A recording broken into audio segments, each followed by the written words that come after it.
हालींच चल्लेल्या विधानसभा अधिवेशनाच्या माध्यमांतल्यान आमकां अशें कळोंक आयलां की गोंयांत जे 1 म्हयन्यान दूद उत्पादन जाता तितूंतल्यान आमची राज्याची एक दिसाची सुद्दां गरज पुराय जायना, जेका लागून आमकां शेजारच्या राज्यांचेर निर्भर रावचो पडटा।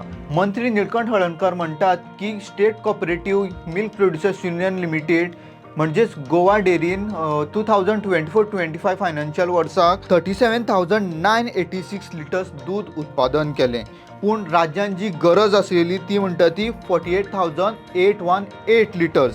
तशेंच जून 2025 म्हणसर जे गोवा डेरीन दूद उत्पादन केलें तें म्हणजे 35,653 लिटर्स, पूण आमची राज्यान जी गरज आसलेली ती म्हणजे 45,380 लिटर्स। मंत्रींच्या म्हणण्या प्रमाणे हाची मेन रिजन म्हणजे लॅक ऑफ कम्युनिटी फार्मिंग आनी due to rapid urbanisation farming activities, जेका लागून आयचे तरणाटे फाटीं सरतात।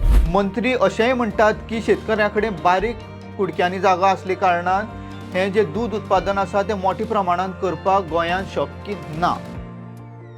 तुम्ही पळयतात GNH।